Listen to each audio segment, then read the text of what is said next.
Tehri dam हमने अपनी छाती पे बनवाया, देश के विकास के लिए बनवाया।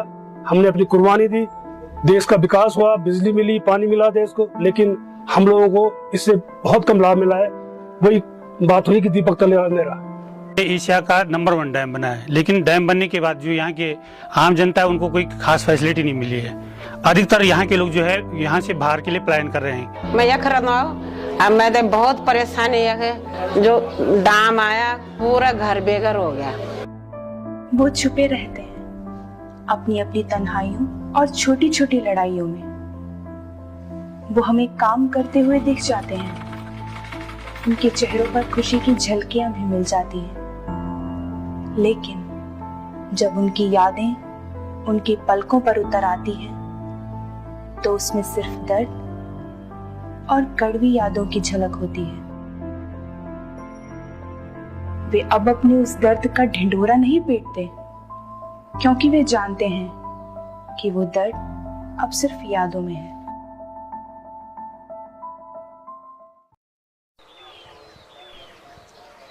गंगा, जो हमारी आस्था का प्रतीक है, जिसे हम भारतीय मां का दर्जा देते हैं, जो लाखों लोगों के लिए जीवन दायिनी है, वही गंगा कई लोगों के दर्द के रूप में भी बसी है। ऐसा ही दर्द लेकर जलमग्न है टिहरी। जिस टिहरी को आज भारत में सबसे ऊंचे बांध के लिए जाना जाता है, दरअसल उसका नाम त्रिहरी है। त्रिहरी इसलिए क्योंकि यहां 3 नदियों का संगम है, भागीरथी, भिलंगना और सरस्वती। जहां पर टिहरी डैम बना हुआ है, उसके आसपास पहाड़ और रुका हुआ पानी है, जिसे हर कोई टिहरी झील के नाम से जानता है, जिसकी खूबसूरती देखकर हम चकाचौंध हो जाते हैं। मन करता है कि वहीं बस जाएं, उस झील की सुंदरता को देखकर उसको हमेशा के लिए यादगार बनाने की कोशिश में लग जाते हैं। लेकिन जहां आज वह सुंदर जलमग्न झील है, वहां कभी एक शहर बसा करता था, त्रिहरी, जो पूरे गढ़वाल मंडल का केंद्र था। लेकिन सरकार ने यहां के लोगों को देश के विकास के लिए त्याग देने को कहा, और यहां के लोगों ने अपनी जमीन तक दे दी। और आज वही विस्थापित लोग कई समस्याओं से जूझ रहे हैं। कोई उत्तरकाशी बस गया, कोई देहरादून बस गया, कोई ऋषिकेश चले गया, तो लोग पलायन कर गए। तो यहाँ पर अब बहुत कम लोग हैं। उस डैम के पीछे एक शहर का बलिदान है, एक शहर के लोगों का दर्द है। जहां आज टिहरी डैम में जल ही जल है, वहां कभी एक शहर बसता था। शहर क्या, लोगों का दिल बसता था, जहां पर लोगों के दिल मिलते थे, खुशी चहलकदमी रहती थी, जहां उनके जिले का पहला इंटर कॉलेज था। यह उनका प्राचीन सांस्कृतिक शहर था, लेकिन अब वो सब उनकी यादों में है। क्योंकि पुरानी टिहरी एक शहर ऐसा था जो कि पूरे गढ़वाल मंडल में एक ऐसे की प्लेस में स्थापित था जहां से सारे रास्ते जाते थे। आपको कहीं भी जाना हो तो आप हमेशा टिहरी नगर होके जाएंगे, पुरानी टिहरी नगर होके। लेकिन अभी जो टिहरी डैम के बाद एक नया शहर बना है, नया टिहरी नगर, कहने को तो बड़ा मास्टर प्लान शहर है, बड़ी सुविधाएं यहाँ पे हैं, लेकिन एक व्यापारी के नाते या एक कामकाजी लोगों के नाते ये शहर एकदम शून्यता की ओर बढ़ रहा है। सरकार ने नई टिहरी तो बसा दी, लेकिन इस टिहरी में वो बात नहीं, यहाँ वो मेलजोल नहीं।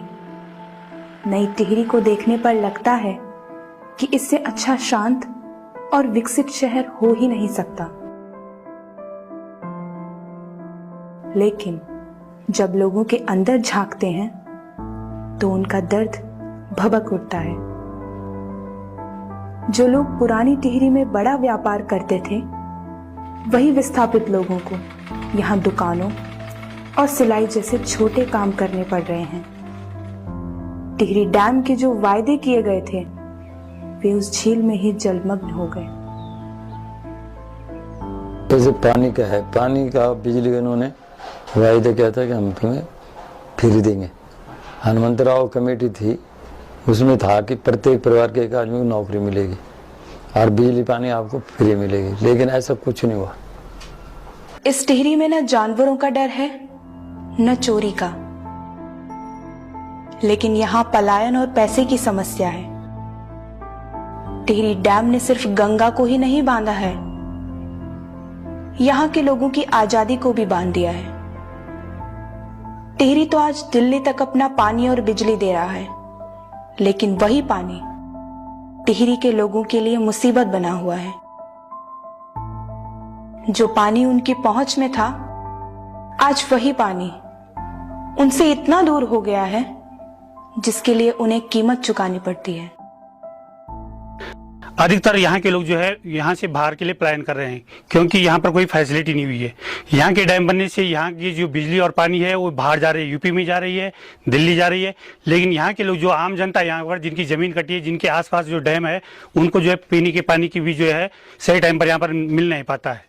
टिहरी डैम ने यहाँ के घरों में सूनापन ला दिया है। डैम ने इन्हें अच्छे होटल, बैंक और रोड तो दे दी, लेकिन इन्हें वो नहीं दे पाए जो इनको यहाँ से पलायन करने से रोक सके। पहाड़ों की एक कहावत है कि पहाड़ों का पानी पहाड़ का नहीं होता। वैसे ही टिहरी का पानी टिहरी के लोगों के लिए मुसीबत ही लाया। पहले इनको अपनी जमीन छोड़नी पड़ी और फिर प्रशासन की मार। टिहरी हमारा एक बहुत अच्छा शहर था, जहाँ चारों तरफ गांव थे, और ये जो शहर बसा है इसके आसपास कोई बहुत कम गांव हैं, इसलिए यहाँ पर व्यापार बिल्कुल नहीं है। टिहरी में हमारा बहुत अच्छा रोजगार था, वहाँ से हमको यहाँ बसाया गया। रोजगार का कोई यहाँ पर साधन नहीं है। टिहरी डैम जब बना था तो उसमें कहा गया था कि प्रत्येक परिवार से एक व्यक्ति को रोजगार दिया जाएगा, लेकिन वो रोजगार भी नहीं दिया गया। हनुमंतराव कमेटी की सिफारिशें भी लागू नहीं की गई। हनुमंतराव कमेटी ने कहा था कि बिजली पानी हम लोगों को विस्थापितों को फ्री मिलेगा, लेकिन वो भी हमको फ्री नहीं दिया जा रहा है, उसके भी हमको पैसे लगाए जा रहे हैं। और विस्थापित कई लोग विस्थापित अभी भी परेशान हैं, जिनका मुआवजा नहीं मिला है, जिनके मामले अभी भी उलझे हुए हैं। टिहरी शहर से जो गरीब तबका जो वहाँ पर रहता था, वो यहाँ पर बिल्कुल भी नहीं रह पा रहा है। किराया भी यहाँ बहुत ज़्यादा महंगा है, गरीबों के लिए कोई साधन नहीं है। इन मुसीबतों से लोगों को ही लड़ना पड़ता है। प्रशासन और सरकार का काम 2002 में ही खत्म हो गया था, जब उन्होंने लोगों को नई टिहरी दे दी थी।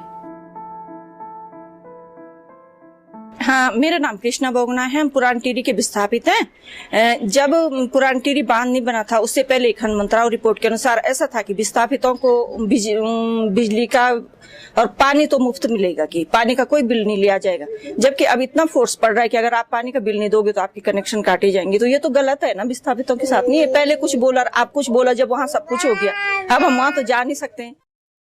लेकिन उसके बाद टिहरी के लोगों की पीड़ा जानने के लिए कोई सरकार नहीं आई। टिहरी हम जाते हैं उस डैम को देखने, जो अपने में ही कई पीढ़ियों का दर्द लेकर बैठा है। यहाँ पलायन है, डर है और जिंदगी। कौन जाने उस टिहरी का दर्द जो इनको अंदर से कचोटता होगा। साहिल से खुदा हाफिज जब उसने कहा होगा, उस डूबने वाले का क्या हाल हुआ होगा। मिल मिल के गले आपस में जब कोई जुदा होगा, दुश्मन ही सही लेकिन देखा न गया होगा।